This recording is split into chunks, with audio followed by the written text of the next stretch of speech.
बता दें, Khalistan commando force के आतंकी परमजीत सिंह पंजवर की गोली मारकर हत्या कर दी गई है। सूत्रों के मुताबिक लाहौर में अज्ञात बाइक सवार ने परमजीत सिंह को गोली मारी है। बताया जा रहा है कि गोलियां लगने से परमजीत सिंह की मौके पर ही मौत हो गई। परमजीत सिंह पर भारत में हथियार भेजने का आरोप लगा था। साल 2020 में भारत सरकार ने पाकिस्तान का जो डोजियर भेजा था उसमें भी परमजीत सिंह का नाम था। परमजीत सिंह भारत में बैन था। पिछले 33 साल से परमजीत सिंह लाहौर में नाम बदल कर रह रहा था और वहीं से खालिस्तान समर्थित गतिविधियों को भी अंजाम दे रहा था। इस हमले के नतीजे में जो खालिस्तानी लीडर हैं, जो खालिस्तान कमांडो फोर्स के जो है वो लीडर थे, जो हेड थे, परमजीत सिंह पंजवार साहब जो हैं वो इसके अंदर जो है वो जान बहक हो गए। और जाहिर बात है कि इसको जो हमारी सिख बरादरी है वो इसको शहादत करार देती है।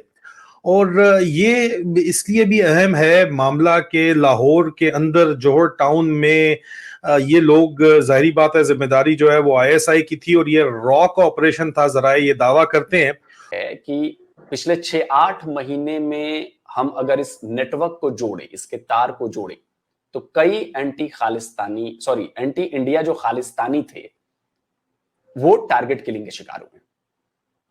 तो क्या हम ये माने कि हमने शिकंजा थोड़ा सा टाइट किया है खालिस्तानियों के खिलाफ?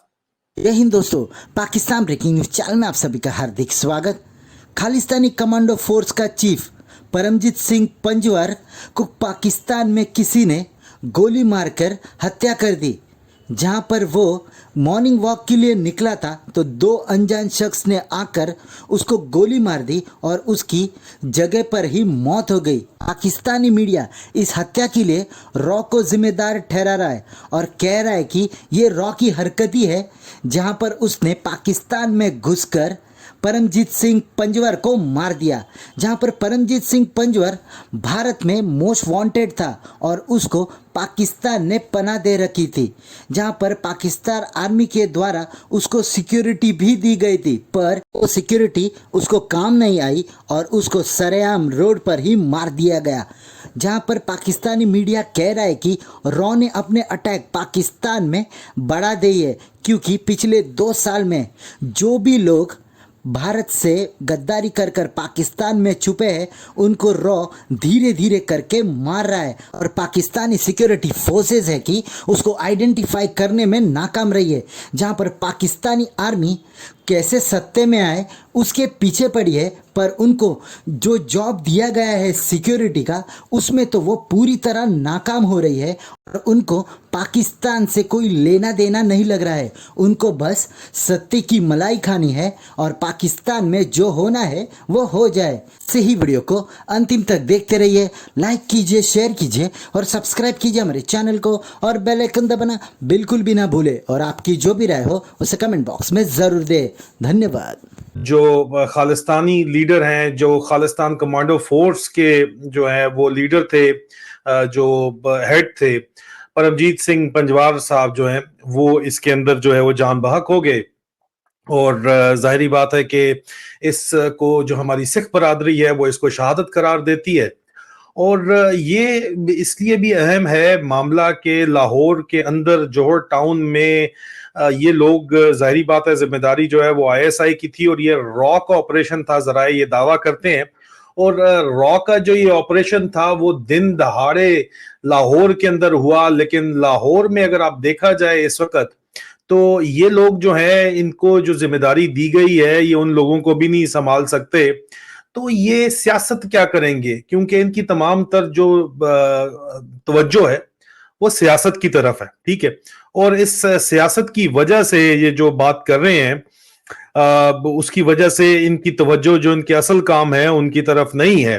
हमने देखा कि पिछले 6 महीने में, कह लूं कि 6 महीने में खालिस्तान नाम का शब्द हमारे यहाँ बहुत ज्यादा चर्चा का विषय रहा।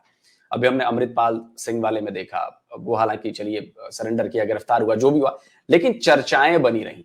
और अगर मुझे याद है तो पिछले साल नवंबर में एक और खालिस्तानी आतंकवादी, उसको भी लाहौर में ही मारा गया था। हालांकि पाकिस्तान की तरफ से कहा गया कि जी नहीं, किडनी फेल हो गई और ये हो गया, लेकिन जहां तक छन के जानकारियां आई, वो हरविंदर सिंह रिंदा, तो कहा गया कि जी उसकी किडनी फेल हुई। किडनी इसलिए फेल हुई क्योंकि ड्रग्स की ओवरडोज हो गई।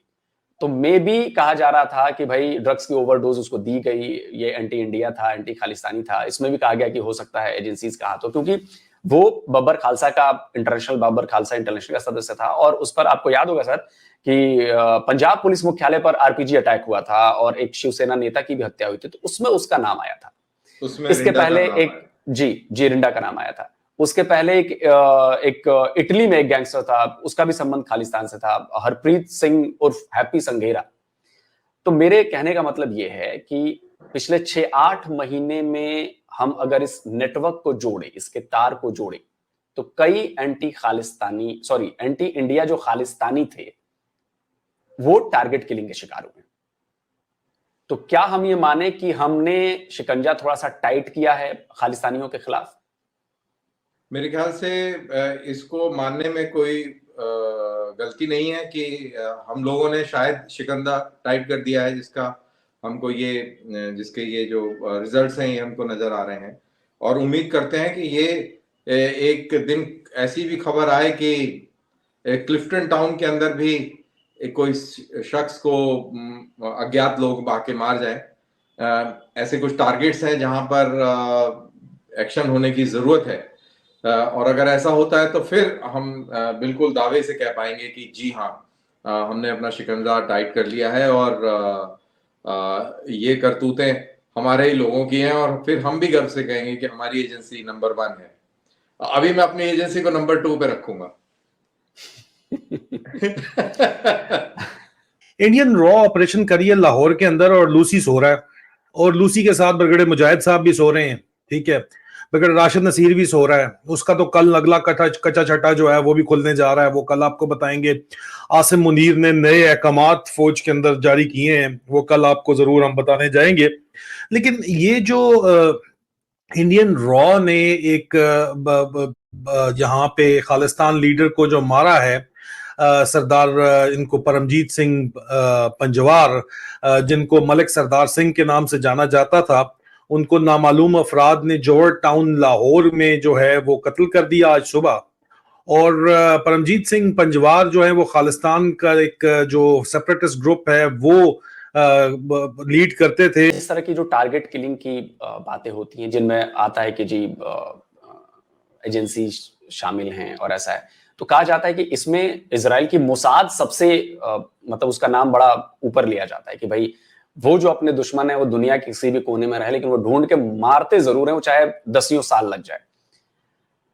क्या, मैं एज ए लेमैन सवाल पूछ रहा हूं, मैं बिल्कुल कोई डिफेंस का जानकार नहीं हूं, मैं लेमैन सवाल पूछ रहा हूं कि क्या इसे देखा जाए कि इंडिया ने भी अपना गियर थोड़ा सा शिफ्ट किया है?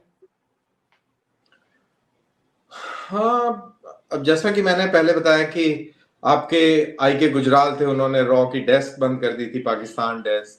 फिर बाद में मनमोहन सिंह ने टीएसडी को खत्म कर दिया था।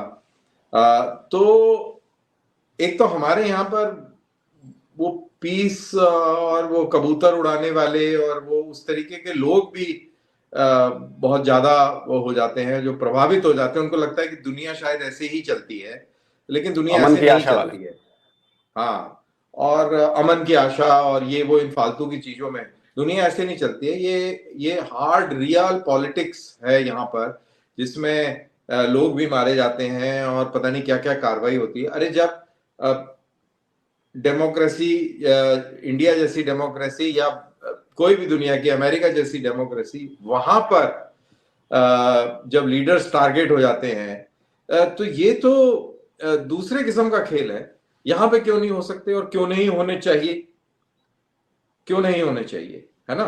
तो मेरे ख्याल से अगर इंडिया नहीं करता है तो उसको करना चाहिए, और ये बहुत जरूरी है, बिकॉज ऐसे काम चलता नहीं है। क्योंकि दूसरी साइड से लोग टारगेट करते हैं, शरेआम कर रहे हैं, और वो तो इतनी बेशर्मी से आतंकवाद करते हैं जिसका आपने अभी मुजाहरा देख ही लिया।